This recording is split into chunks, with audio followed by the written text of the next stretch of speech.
go back there out in the hallway. So it's sort of a variation on the scene in Jaws where it says we need a bigger boat. I'm delighted here, and I hope all of you, if you get a chance later on, my very, very good friend, Congressman Dr. Michael Burgess is here somewhere. But there he is. I'm just thrilled.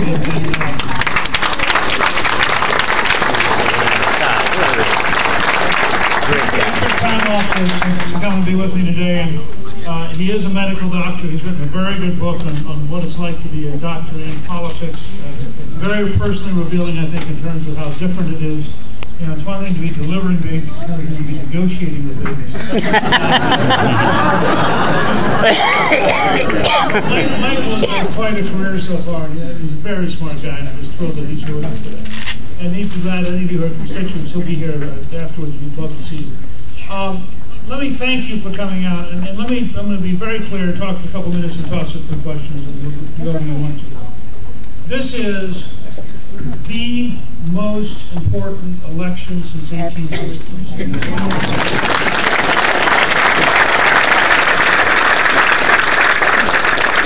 Barack Obama has done us an enormous favor. He has combined radicalism with incompetence at a level that guarantees that we're going to have a conversation that will define American history for generations to come. He's made clear something which was going on for a long time. This is not about him. Our academic community has been going to the left for at least a generation. Our news media has been going to the left for a generation. Our judges have become more radical and less respectful of the American Constitution for a generation. Our bureaucracies have become more arrogant and more dictatorial for a generation. He just represents an extraordinary acceleration of a process that was already underway. I mean, you have a judge in San Antonio who, frankly, we should close his office, who on June 1st issued an instruction that not only could high school students not say a prayer at their graduation, they could not use the word benediction. They could not use the word invocation. They could not use the word God. They could not use the word prayer. They could not ask the audience to stand. And if they broke any of his speech dictation, he would arrest and lock up the superintendent. Now that judge is so anti-American that we should abolish his federal court.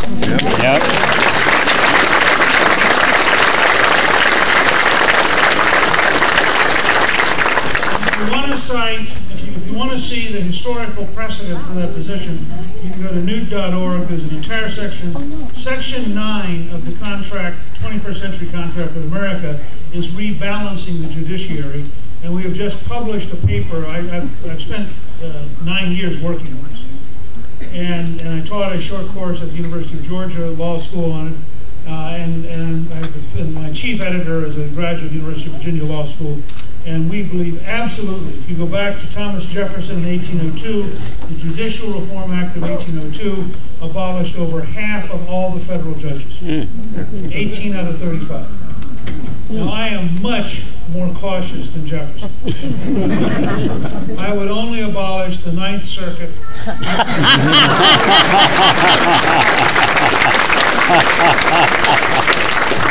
And the one judge in San Antonio. Just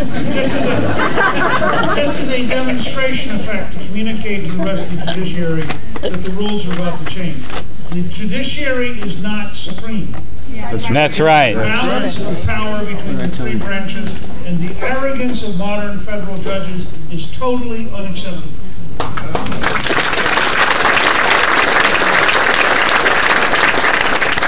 But I cite that example because it has nothing to do with Obama. Obama is a part of a much bigger problem. The bigger problem is an American system in which our elites have gone off the rails.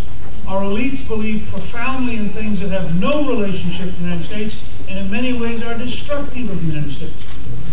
And we are in a fundamental struggle between 80 or 85% of the American people and a set of elites who, whether they're in the Environmental Protection Agency or the Supreme Court or CBS News or your local university, are fundamentally alien to the historic American model.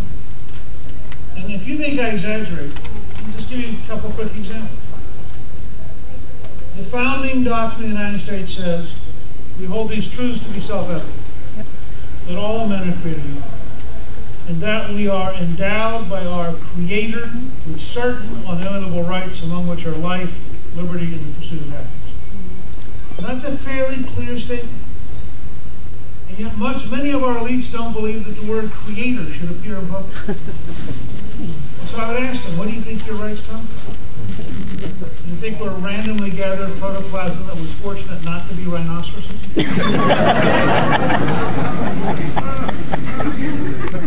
If God has endowed each of you personally with rights, then you're sovereign. Amen. If your rights are unalienable, then no bureaucrat, no judge, no politician can take them away, which is why Obama's entire redistributionist model is fundamentally anti-American. I mean, if God gives you your right to go out and pursue happiness, and your right to accumulate property, and your right to work hard, and your right to say, who is some politician to come in and decide that they will take from the overly happy and give to the underly happy, or take from the overly property and give to the underly property? It's a fundamental violation of the tenets of the American system, which is that all of us have the right to pursue happiness. All of us have the right to have our endowment of power by God. But there's a secondary part. Because sovereignty rests in each of you personally, you loan power to the state. The state never loans power to you, which is why the Declaration of Independence begins, the Constitution begins, we the people. The Constitution relies on borrowing from the people certain powers, which we have given the government in a limited way. The government never has the power to usurp our rights. That's why if you read the Second Amendment, it does not give you the right to bear arms. The Second Amendment says, the right to bear arms will not be abridged. Because the right to bear arms precedes the Constitution. And without it, we would not have become a country. What marked us off from English peasants and Irish peasants and Scots peasants, all of whom had been suppressed by the British Army, was that our militia was armed. And the Founding Fathers who had lived this understood it. And while modern liberals may not understand it, that's a comment on how little they've read American history.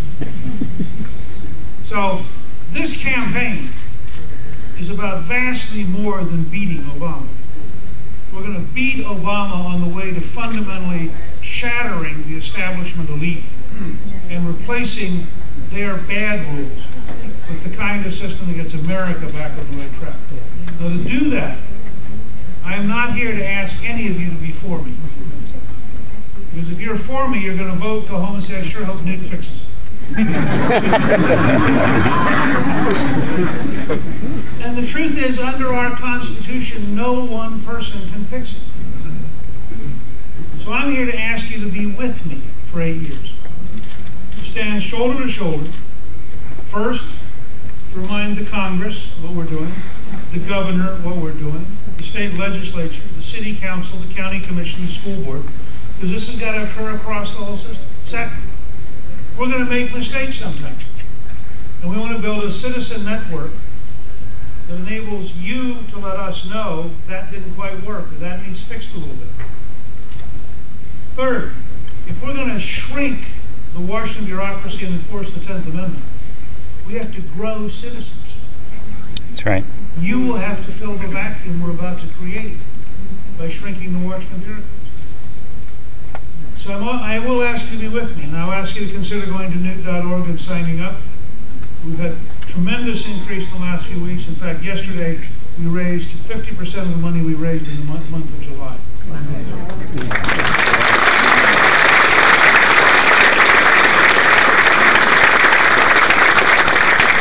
And when we're done today, if you agree with me and you want to really help, then send a note to everybody you have on email. Put it on Facebook, send out to Twitter. I mean, all the different ways you communicate. Let folks know that they can go to newt.org. And the average donation at newt.org is $76. So whether they give $5 or they give the legal limit, which is $2,500, whatever they can do, it adds up. It begins to build a real momentum. I'm also going to ask you to help me in the primary. I know you have a good friend of mine running. And know that he's the governor, and I think he's a good governor. However, we're running for president.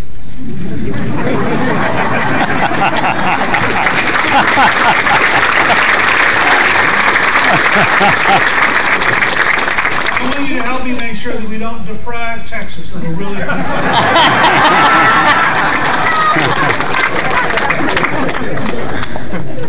Let me describe very briefly what we're doing with the contract, because I think it'll help you understand strategically what I'm going to do. And let me be honest up front. Look, I am 68 years old. I'm a grandfather. I have been actively engaged in public life since 1958. My dad was a career soldier, spent 27 years in the infantry in the U.S. Army. We were living in Orléans, France, when the French Fourth Republic was killed by the paratroopers and de Gaulle was brought back to create the Fifth Republic.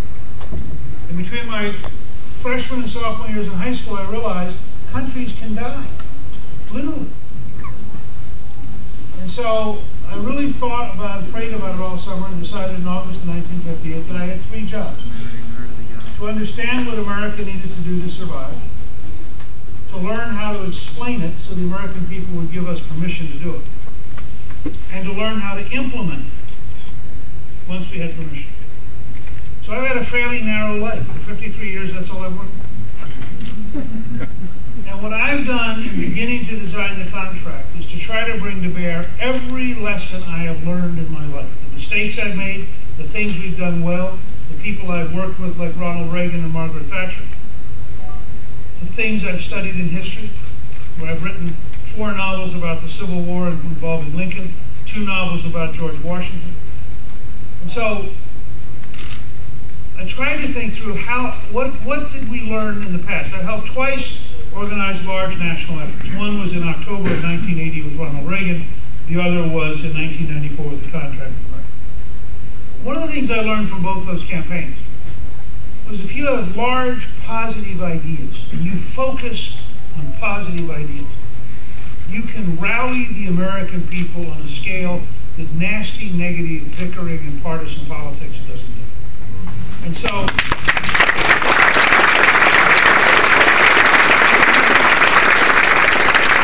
1994, by being positive, our biggest ad was in TV Guide, it's a sign of how old it was. It was a TV Guide back then. And our biggest ad was 2 full pages that had no pictures, did not mention Bill Clinton, did not mention the Democrats. It said, if you hire us, here's what we'll do. The result was the largest one-party turnout in American history, the largest increase. We gained 9 million votes from 1990 to 1990. That's why we won control. I think we have a chance this year to have the most defining election in American history, certainly in our lifetime. And it's pretty straightforward. On the one hand, you have the most effective food stamp president in American history. I want to be the most effective paycheck president in American history.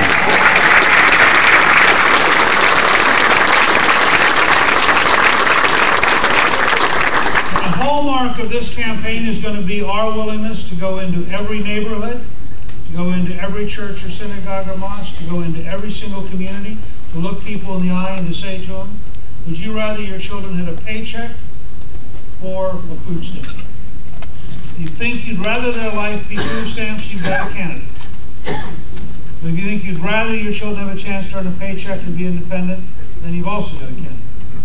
And I think you're going to find that people of every ethnic background in this country overwhelmingly want their children to be independent, to be self-reliant, to have a better future, and to work their way towards the American dream. That's going to be a campaign that will be the most inclusive Republican campaign in American history, because we think we can build a majority that will be stunning. Now, to do that, we began developing a contract with America. The contract with America is not primarily a political document. It's a management document. The only person actually who's written about this, I think, understandably, is Chuck Schumer, of all people. Schumer wrote a book a couple of years ago, and he said the real secret to what Gingrich did in '94 was not that he was trying to win the election. It was that he was trying to direct the Republican Party so when it won the election, it had to actually do the things it campaigned on. great problems you have. If you run a campaign that has no meaning, you end up with an election that has no meaning. You have no mandate to do anything. There are 4 parts of the contract. There's a legislative component. There's a on the first day executive order component. There's a training component for all presidential appointees. And there's a citizen movement component, so we truly can use social media to knit together everybody in the country who wants to do this. Those are the 4 parts. I've released the first phase of the legislative component, and you can see it if you go to newt.org. It is already large. Over the next year, it will get larger. The final version will come out on September 27th. And people forget, the original contract with America, thanks to Dick Armey, who did just a great job as our conference chairman that year, the original contract had 780 pages of legislation in that. I mean, we were serious. We actually meant what we were doing. So we're going to spend the entire next year building out the initial design that we've already released, modifying it, improving it, strengthening it, being open about the possibility that we're not always 100% right. I mean, I'm not going to get caught by some reporter who comes up and says, oh my gosh, you realize that you actually changed 4 words. This is the real world. This is hard, complicated stuff. We balanced the budget for 4 straight years because we used practical common sense and we were willing to learn every single day. And this contract is going to resemble the same approach. Now, the second part I think is actually the most important. Second part's called on the first day. You all get to contribute to all of this. You can go to newt.org and offer your ideas. The second part, I want you to imagine the following model. We have the inaugural address. About the time, about an hour and a half after the inaugural address, we're going to take a break, and I'm going to sign between 50 and 200 executive orders.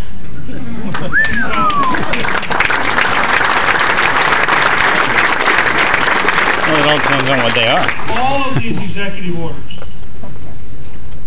will be filed on the internet by October 1st next year. So the last month of the campaign, you will know exactly what this campaign is doing. And you'll know exactly what's going to happen. So will the bureaucracy. So about 4 o'clock, 4:30 in the afternoon of the 21st of January, about the time the Obamas reach Andrews Air Force Base.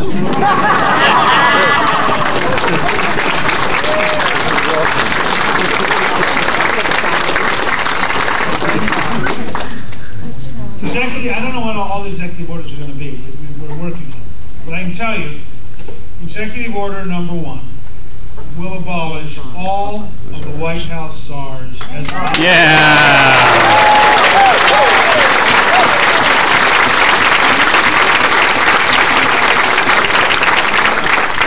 So my goal would be that by the time Obama lands in Chicago, we will have dismantled most of his government with a series of very specifically targeted executive orders.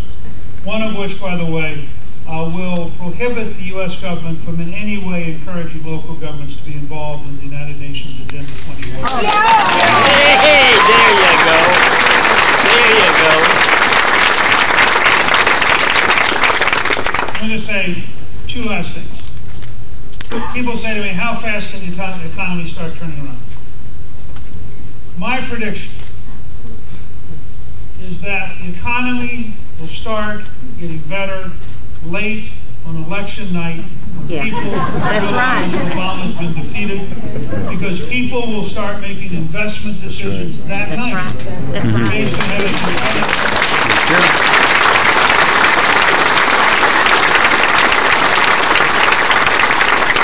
Well, if you want a really happy, positive, prosperous Christmas of 2012, we have to win the election so that the economy can be turning around, so confidence can be coming back, so people can know where we're going.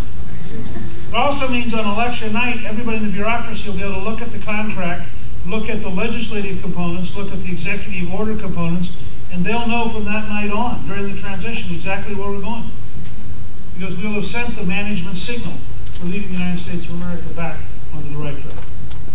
Lastly, because this is such a historic and not just a political campaign, when I am nominated, in my acceptance speech, I will challenge the president to 7 Lincoln Douglas style, Yes. 3 hours Yes. debates. Yes.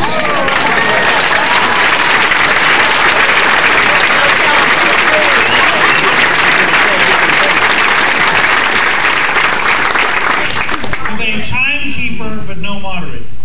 And I think we have to be fair. I will concede that he can use a teleprompter.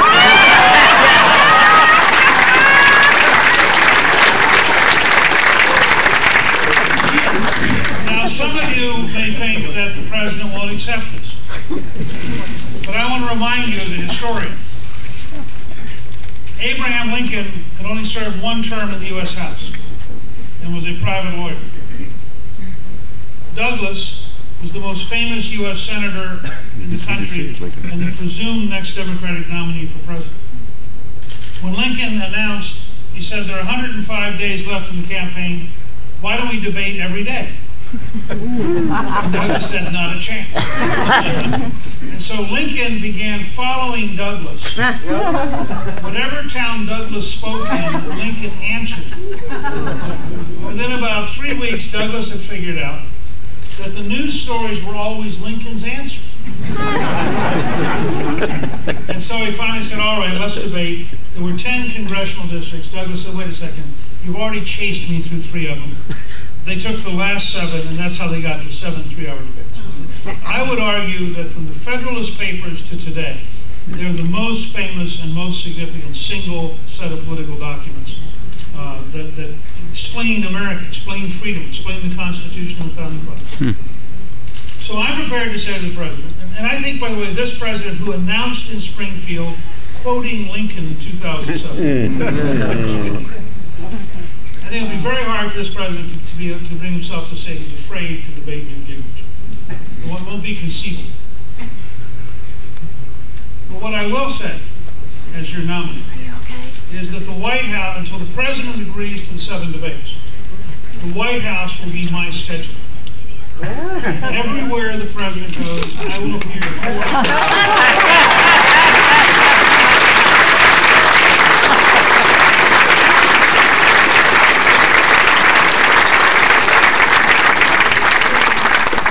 will methodically answer and take apart every Obama speech for September until he agrees to debates. If he never agrees to debates, I'll be glad to spend all of October spending everything apart. Because the truth is, I don't believe he can defend either his performance or his principles or his policies, and I would rather do it face to face in an orderly, mature way.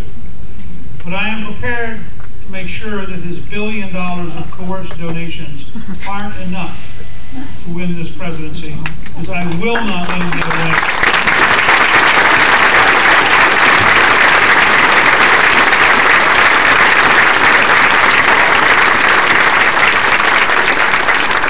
So now you know in a general way what I'm about, where I'm going, and what I hope to do with you, not by myself. And so let's have questions. I don't know, I want to thank all the Tea Party leaders who have helped organize this. Do people just get up and do you have a microphone or we just sort of yell? We do have a microphone. Okay.